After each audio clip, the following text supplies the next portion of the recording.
Hey guys, welcome to another episode of The Vinyl Den, your channel for record collecting by record collectors. I'm Nick. So we finally made it to record store day. It's finally here. I just got home from the record store a little while ago. So I'm going to be talking about how it went for me and the albums I picked up. There's a bunch of links down below. Make sure you check them out. There's links for the Vinyl Den Facebook group, for the merch page, for the Spotify and Apple Music weekly playlists we put together, and also the Patreon page. Make sure you go check all that out. Of course, if you enjoyed the episode, make sure you give me a little thumbs up. Hit that subscribe button down below. Make sure you hit that notification bell so you're notified every time I release new episodes. So record store day was a little different for me this year than in years past. Typically, in years past, it's like probably sometime between 11 and 12 at night that I'll go out to the record store and spend all night out there just talking music, talking records with other people online. This year, there wasn't anything like super limited that I wanted, so I knew I didn't have to be out there really early. So it was almost 3 o'clock in the morning when I got there. I think it was like 2:40 when I finally pulled up.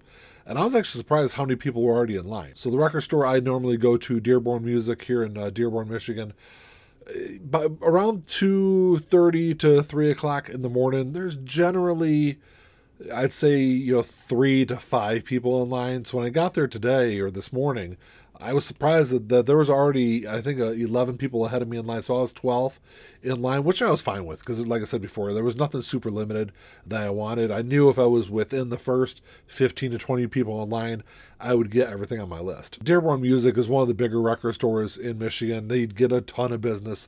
I would estimate there's probably somewhere between 3 to 350 people in line when the doors opened up at 8 a.m. this morning. I'll put a video up of that the record store posted on their Facebook page.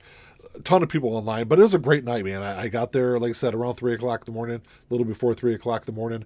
I spent a solid couple of hours just talking about music. It's one of my favorite things about record store day, just kind of hanging out and having the ability to talk about stuff that's being released, talk about stuff that we picked up previous record store days. It was just a great couple of hours of conversation. I'm a veteran when it comes to record store days, so in Michigan it gets pretty cold, so I brought my little heater with me, kind of hid away in my chair. I covered my chair up, built a little tent for me, spent a couple of hours trying to get some sleep before the doors opened up, but it was just like I said before, it was just a great overall experience.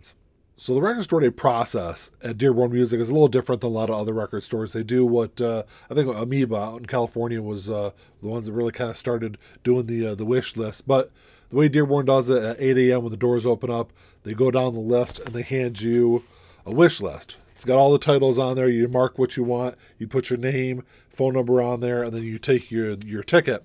And so then they kind of pull everything in order, and then they just send you a text message when your order's ready. So I think it was like about 8:30 by the time they kind of process the several hundred people that were in line. So they do it pretty quickly. They're pretty efficient the way they do it, but it kind of goes kind of quick. So 8:30 you go in the door and buy everything. Then they open for regular business at 10 a.m. The way they do it, I think it takes a little bit of the fun out of like the searching for the albums, but if you're going to be out there and sit in line for hours on end, like I said, normally I'm out there for, at least 7 or 8 hours sitting in line. If you're one of the first people in line, one of the first 10 or 15 people in line, you should get what you came for. A lot of times, a lot of other record store days I've been to, the doors open up and you go in, and it's kind of a free-for-all. People are jumping in front of people and trying to grab titles, and it can be kind of chaotic. So at least the way that Dearborn does it, it keeps everything organized and a nice, like I said, a very efficient way. Before I get to the titles I picked up, I will drop a link down below. You can go check out Dearborn Music's website. I'm not affiliated with Dearborn Music at all, but they do put up all the stuff they've got left over for Record Store Day on their website. So you can go down there and check out and see what they've got left. If you're a regular viewer of the channel, I do the Sunday videos typically with Ian. He had to work, so he wasn't able to make it out for Record Store Day, so I did pick up a couple of titles for him. I got the Tori Amos Little Earthquakes B-sides. This is the first time it's ever been available on vinyl. He's a huge Tori fan, so it's definitely one that he wanted me to grab for him. And then I also got The Amazing World of Doctor Who. He's a huge Doctor Who fan. And so this is on red and orange vinyl. Artwork looks kind of cool. I'm not a huge Doctor Who fan, but looks like it is going to be a good release. So I'm a huge Pearl Jam fan, so I definitely had to get the Pearl Jam Giveaway album that came out for Record Store Day. This was recorded during the Yield Tour in 1998 in Australia. I knew it was going to be a great release, definitely one I had to have.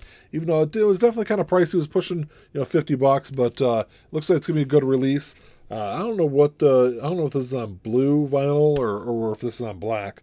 I don't. It doesn't really say anywhere on the label, but I'm gonna pop this thing open and take a look at it. Well, the packaging looks really nice. I don't know if you can see it on the camera there, but the middle section has like a glossy finish to it, and then the top and bottom has kind of a matte finish to the album. It is on it is on black vinyl. Here's the picture on the inside of the album there, and then the back of the jacket. Like I said, just standard black wax. This is a double LP. This is one that probably going to be the first one I clean up and toss on the record player. A lot of people love to complain about the next album, but it's one I had on my must-have list. And then is Taylor Swift, Folklore, The Long Pond Sessions. I'm not a huge Taylor Swift fan, but I love Folklore. It's an incredible album. I really love Evermore also, but just a great album. People hate on this album because they pressed 100 to 115,000 copies worldwide. And they had to do that because it's going to be one of the highest selling vinyl records of 2023, hands down, if not the #1 album of the year. But I saw people online. I will say, so I was 12th, I think, in line, and there were at least 5 or 6 people ahead of me in line that were here only for this album. Now, there were a couple of them were also picking up other albums, but this is the album that got them out for Record Store Day. So I'm sure that the longer lines that I was hearing at Dearborn Music and other record stores, this album had a lot to do with it because there's such a high demand for Taylor Swift stuff. I will say that my only complaint with it is that if you're going to charge almost $50 for an LP, at least make it a gatefold. But it's one of my little nitpicky kind of things. But there's the front cover there. There's the back cover. And then this should be on gray vinyl, I think.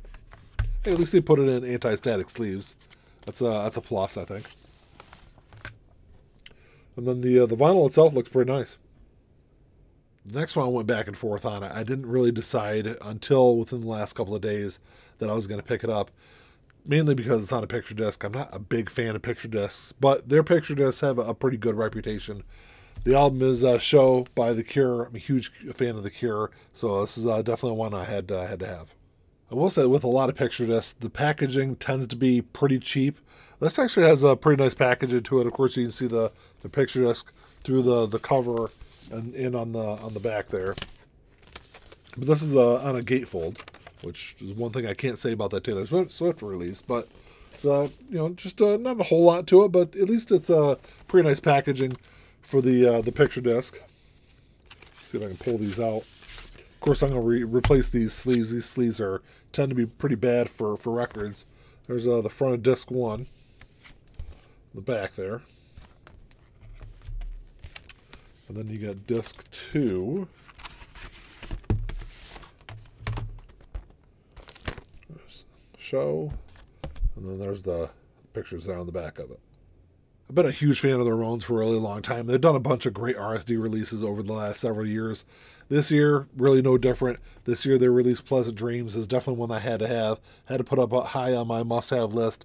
And it's a great album, one of my favorite Ramones albums. Really underrated album, I think, also. But the KKK Took My Baby Away is one of my favorite Ramones tracks. And so it's definitely one that, like I said, it was one that I had to leave the record store with. So you get a little better idea what the front of it looks like without the shrink wrap on there. There's the back cover there. Nice inner sleeve shot of the band there. And then this is on just a solid yellow vinyl. So the Rolling Stones are another band that's released a lot of great stuff over the last several record store days. This year was no different. They released Beggar's Banquet for Record Store Day this year. It's definitely one of my favorite Rolling Stones albums. I've got a couple of versions of it. I've got the one that came in the box set. I've got a reissue of it that came out several years ago also. So maybe I'll sell that reissue and just keep this one, the one I've got from the box set. But it's got a really nice Obi strip. It's on colored vinyl. This thing's gonna look pretty nice, at least from the mock-ups I saw of it. So it's a nice gatefold. The Obi comes off of it, of course. And there's the front of it. It looks like something sliding on the side of it there. There's the front of the album. There's the back of it there. This is a nice gatefold. Let's see what else is included in here. Looks like you got a poster. Yeah, a little Beggar's Banquet poster there.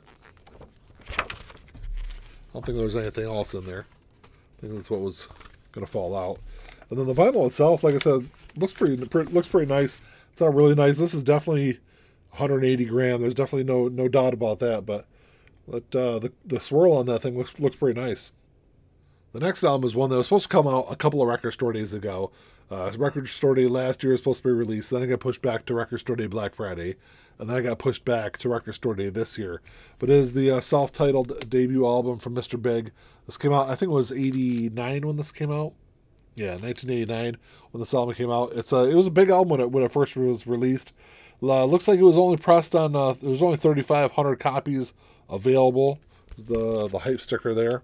I will say that when it was first announced for Record Store Day last year, I want to say it was supposed to be, I think it was super limited. I think it was only supposed to be like 500 copies, maybe 1,000 copies available. So it was nice to see them do a bigger release, and this is on blue vinyl. I will say that it was nice that they tried to put it in a nice resealable sleeve, but I don't know, you can't really tell from the video, but that's a pretty cheap sleeve there. I'll definitely have to replace that with a nicer one, but that's what the front cover looks like if I can get the glare off of it there. There you go. Front cover, and then the back cover, and then these are numbered if you get a copy. Mine is copy 2021 of 3,500. You probably can't see it in the camera there, though. At least we're starting to see more of these Record Store Day releases coming, at least in a polyline sleeve. And then this is on a dark blue, almost looks purplish. It's so dark when I first started pulling out of the bag, I thought it was, or out of the sleeve, I thought it was almost black, but yeah, it's just a dark blue. Another album that I didn't really decide on until within the last week is Villains by the Verpipe. I will say that I wish they would have done this release a little differently. So, if you don't know the history behind the album, The Freshman was the huge hit that was on this album, but it wasn't the original version. At least the version that got popular was not the original version on the album. So I wish they would have done a copy of this, or done this release with the original version and the version that got really popular. It was re-recorded like a year after the album was released, but it's got a nice Record Store Day hype sticker on there. If I can get it in the camera there. And I didn't realize this was on colored vinyl, so let's pop this thing open and see what it looks like. I'm glad I didn't sleep on this one. I was originally going to wait and possibly pick this up later, but I know a bunch of people in my area that missed out on this release. I didn't realize this is the first time it's ever been available on vinyl, so it will get reissued again. This is a RSD first, so we will see this one get reissued. I want to say this was, I think it was 2,500, maybe 3,000 copies of this one pressed, but that's the front cover there. Here's the back cover. There's the inner sleeve there. It's got lyrics on the back side of it. And then the vinyl itself is supposed to match, I thought it was supposed to match the album cover, but that is a very bright kind of blue. And the last one I picked up is an album that I have not yet heard, but I've heard a bunch of great reviews of it. A bunch of people love this album. I knew it was going to be a big RSD release. I know a bunch of people that picked it up. But the album is 12 Bar Blues by Scott Weiland. It's his debut solo album. I don't remember what year this came out. It's its 25th anniversary, so it was at 1998. But it's one that after doing a little digging, a little research on the album, I definitely had to have this one. And I guess before I cut it open, I'll show you the hype sticker it's on. They're just a standard Record Store Day hype sticker. It's just a 25th anniversary 2LP edition, first time on vinyl. It's on blue and green vinyl. So that's what it looks like with the shrink wrap off of it. Here's the front cover, back cover, and then this is a gatefold. So I think just all lyrics and a picture inside there. No polyline sleeves on this one. So this is disc 1. This is I really like that. It's like a translucent blue. And then when you kind of hold it up to the light, you can see like a darker swirl of blue through it. And then disc 2 is just green. Well, that's all I got for you today, guys. Thanks for checking the show out. Make sure you drop me a comment down below. Let me know how Record Store Day went for you, the titles you picked up. I'm always interested in that kind of stuff. But let me know what you guys think. If you enjoyed the episode, make sure you give me a thumbs up.